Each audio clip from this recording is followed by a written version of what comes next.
त्यांनी सांगितलं कर्ज होतं, बँकेचं कर्ज होतं, बँकेने नोटीस पाठवली, कर्जाचा हप्ता भरला नाही, हप्ते थकले आणि बँकेची नोटीस अशी होती की तुझ्या घरादाराचा भांडी कुल्ल्याचा लिलाव होणार. मुलीचं लग्न ठरलं होतं आणि मुलीचं लग्न जवळ आलं आणि त्याच वेळेला माझ्या संसाराचं, माझ्या भांड्याकुंडीचं जर लिलाव निघाला तर माझ्या मुलीचं लग्न सुद्धा मोडल्याशिवाय राहणार नाही याची चिंता त्या शेतकऱ्याला होती आणि त्यामुळे तो इंजिन फेरला आणि त्यांनी त्या ठिकाणी जीव दिला. हे चित्र आम्ही पाहिलं. कशामुळे हे झालं? कर्जाच्या ओझ्यामुळे. दिल्लीमध्ये परत गेलो आणि 8 दिवसाच्या मनमोहन सिंगाच्या नेतृत्वाखालच्या सरकारमध्ये आम्ही ठराव केला, निर्णय केला, 71,000 कोटीचं कर्ज एका रकमेने माफ केलं. काही त्या ठिकाणी बघितलं नाही, सरसकट कर्ज माफ. आज सरकारने सरसकट माफ केलं. हा उतारा द्या, तो उतारा द्या, ऑनलाईनवर द्या, रात्रभर माणसं बसली. निम्म्या लोकांना सुद्धा कर्जमाफी मिळाली नाही आणि सांगतात कर्जमाफी आम्ही केली. काही केलेलं नाही शेतकऱ्याच्यासाठी. या शेतकऱ्यांनी, मला आठवतं शेती मंत्री मी असताना सुरुवातीला आम्ही बघितलं अन्न धान्याची अडचण होती, अधिक किंमत द्यायचा आम्ही निकाल घेतला. या बळीराजानं परदेशातलं धान्य आणण्याची परिस्थिती बंद केली आणि त्याचं कारण पूर्वीच्या सरकारने उत्तम किंमत दिली. ती किंमत आज हे सरकार या ठिकाणी देत नाही आणि चांगली किंमत दिली. त्याचा परिणाम काय झाला? हा देश जगाचा 1 नंबरचा तांदूळ निर्यात करणारा देश तो या जगामध्ये झाला गेला. हे आमच्या शेतकऱ्यांनी केलं, काळ्या आईशी इमान राखणाऱ्यांनी केलं. हा देश जगातला 2 नंबरचा गहू निर्यात करणारा देश झाला. हा देश जगातला 2 नंबरचा कापूस निर्यात करणारा देश झाला. हा देश जगातली 2 नंबरची साखर दुनियाला पाठवणारा हा देश झाला. केवळ या बळीराजाला त्याच्या घामाची किंमत दिली तर या बळीराजाने एक नवीन इतिहास तयार केला. आज आत्महत्याची संख्या वाढली, शेतीमालाला किंमत नाहीये, कपाशीला किंमत नाहीये, कांद्याला किंमत नाहीये, उसाला योग्य किंमत नाहीये आणि ठिकठिकाणी आपल्याला चित्र बघायला मिळतंय की बळीराजा हा अस्वस्थ झालेला आहे.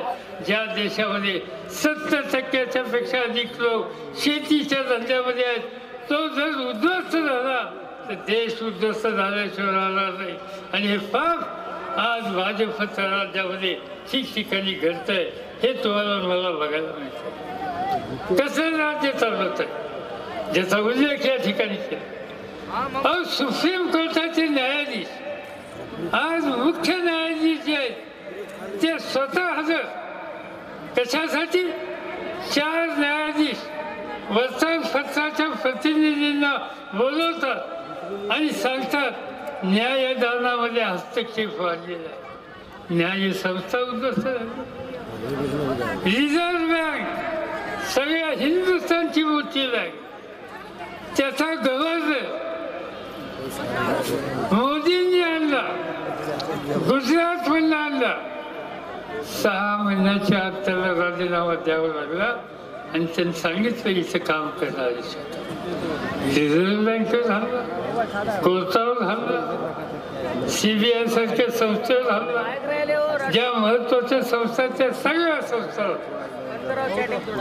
आणि मग संस्था उद्ध्वस्त करायला हे सरकार निघालं.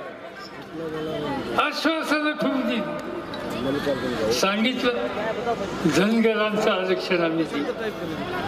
माझ्याच गावी निवडणुकीच्या आधी 1 महिना महाराष्ट्राचे मुख्यमंत्री जे आहेत देवेंद्र फडणवीस धनगरांच्या संमेलनाच्यासाठी आले आणि त्या ठिकाणी त्यांनी शब्द दिला की आमचं सरकार द्या एका महिन्याच्या आत धनगरांना सगळ्या सवलती आदिवासी प्रमाणे देतो.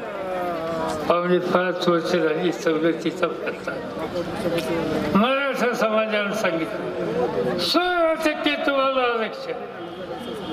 आता सांगतात मामला कोर्टात गेलेला आहे. आश्वासन खूप आणि सगळी खोटी आश्वासन. आमच्या गावाच्या शेजारच्या गावामध्ये एक असाच लबाड माणूस होता. एक दिवशी त्यांनी गावाला दवंडी फिटली आणि दवंडी फिटून सांगितलं की उद्या त्याला कुठल्याही घरामध्ये चूल पेटवायची नाही. मी सगळ्या गावाला लाडू जिलबीचं जेवण देणार. नुसतंच लाडू जिलबीचं नाही तर जे खरं खातात त्यांना दुसरंही देणार. फक्त सकाळी 11 वाजता ताट वाटे घेऊन यावं. सबन गाव आलं, पंक्ती टाकली, ताटे घेऊन लोक बसली. आत्ता लाडू येईल, मग जिलबी येईल, मग खाईच्या ठिकाणी बोकडं कापली, त्याचं काही येईल. 12 वाजले, 12:30 वाजले, कुठं काय. चौकशी केली की ज्यांनी बोलवलं तो कुठं आहे त्याचा पत्ताच नाही. आणि म्हणून आमच्याकडे एक म्हण बसली. ती म्हण अशी आहे की लवाण्याच्या घरचं अवतान जेवल्याशिवाय खरं नाही. मोदीच्या घरचं अवतान जेवल्याशिवाय खरं नाही. मोदीच्या घरचं आश्वासन पडल्याशिवाय खरं नाही. आणि म्हणून खोटी आश्वासनं देऊन लोकांना भूल भुलैया बनवण्याच्या संबंधीचं काम आज या राज्यकर्त्यांनी केलेलं आहे. सातत्याने एक गोष्ट सांगितली, ना खाऊंगा ना खाने दूंगा. त्याचा उल्लेख या ठिकाणी केला. राफेल संरक्षण खात्याचं काम आम्ही लोकांनी बघितलेलं आहे. कंपनी आम्हाला माहिती आहे, पण हे कधी पाहिलं नाही की 500 कोटीच्या विमानाची किंमत मनमोहन सिंग प्रधानमंत्री असताना जी पक्की झाली. केंद्रीय मंत्रिमंडळाच्या बैठकीमध्ये आम्हाला सांगण्यात ती 550 कोटीची किंमत मोदी साहेबांच्या राजवटीमध्ये 1600 कोटी झाली. ना खाऊंगा ना खाने दूंगा. अरे 500चे 16 गेले कुठं, कुणाच्या खिशामध्ये गेले.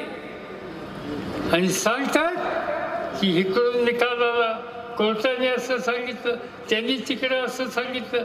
ह्या सगळ्या गोष्टी लपवण्याच्या संबंधीचा प्रयत्न आहे. पण मी सांगतो की हे राफेलचं भूत या सरकारला गाडल्याशिवाय राहणार नाही. या देशाच्या संरक्षणासाठी घेतलेली हत्यार आणि त्याच्यामध्ये झालेला भ्रष्टाचार हा ज्या दिवशी सिद्ध होईल त्या दिवशी या सरकारला, या सरकारचं नेतृत्व करणाऱ्यांना या देशामध्ये थोबाड सुद्धा दाखवायची स्थिती राहणार नाही. आणि लोक त्यांना धडा शिकवल्याशिवाय राहणार नाही याची मला पूर्णपणाने खात्री. आणि म्हणून अशा लोकांच्या हातामध्ये सत्ता द्यायची नाही हा निकाल घेतला.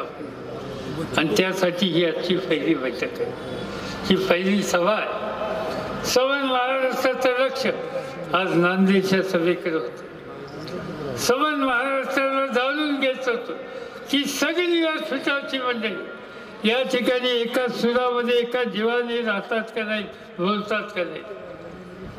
आणि मी आमच्या सगळ्या सहकाऱ्यांच्या वतीनं नांदेडकरांनाच नव्हे तर महाराष्ट्रातल्या सर्व जनतेला आमच्या सगळ्या सहकाऱ्यांच्या वतीनं हे सांगू इच्छितो की या देशाच्या इतिहासासाठी, या देशाच्या भल्याच्यासाठी, या देशाच्या ऐक्याच्यासाठी, या देशातल्या बळीराजाच्या भल्याच्यासाठी, या देशातल्या बेरोजगार तरुणाच्यासाठी, या देशातल्या आई बहिणींच्या सन्मानासाठी आणि या देशातला दलित, शोषित, आदिवासी, अल्पसंख्याक या सगळ्यांच्यामध्ये समानतेचं चित्र आणण्याच्यासाठी जे जे करावं लागेल ते या ठिकाणी बसलेला प्रत्येक घटक पक्षाचा सहकारी ताकदीनं या सगळ्या घटकांच्या बरोबर राहील. आणि या देशामध्ये जे परिवर्तन करायचं आहे ते परिवर्तन केल्याशिवाय आम्ही स्वस्थ बसणार नाही हा विश्वास या ठिकाणी देतो आणि आपल्या सगळ्यांची रजा घेतो. जय हिंद, जय महाराष्ट्र, जय भीम.